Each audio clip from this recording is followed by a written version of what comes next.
Hello. I have a very serious matter to discuss, and it's very brief. It has to do with two prophecies, and it has to do with two sentences in a recent letter by Archbishop Carlo Maria Vigano, who is 82 years old, whom I know well, and many of you know him well. There were two prophecies, and the book of Daniel was the first. It said that there would be the desolation in the temple where something profane would be set up in the temple, and it would be an abomination in the book of Daniel. Jesus, when he was alive, told his disciples that when they saw the abomination of desolation referred to by Daniel, that they should recognize that the end was near and they should flee from the city. This is in Matthew chapter 24, verse 15, 24:15. So these were always regarded as prophecies related to some terrible abomination that would signify the triumph of evil, the displacing of the holy God from his place of honor and worship in the temple. And Archbishop Vigano 4 days ago wrote, and I quote, it's a long essay that he wrote. It'd take you 15 minutes to read it, but this is the central paragraph at the end of the essay.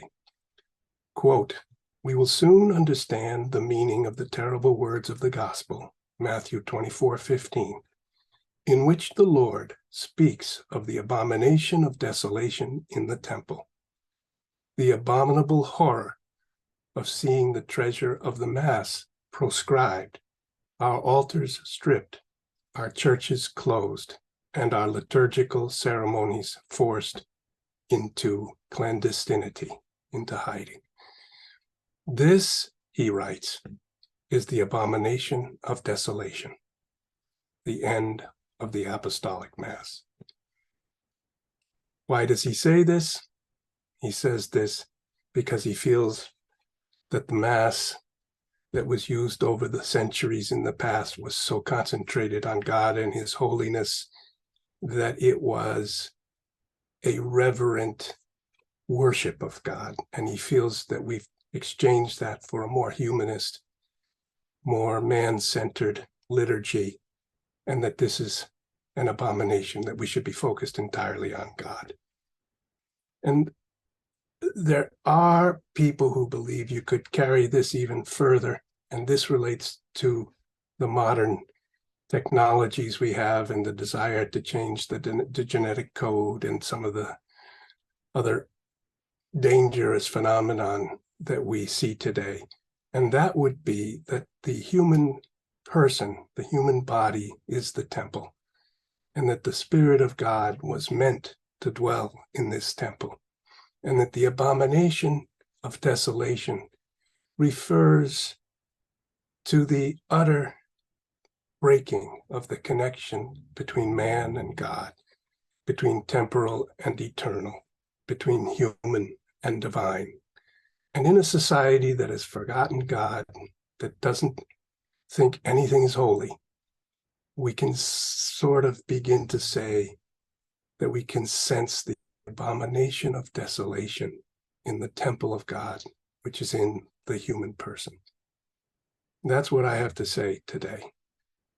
I'd like you to look at the link and consider the arguments made by the Archbishop and continue to remain vigilant. Thank you very much.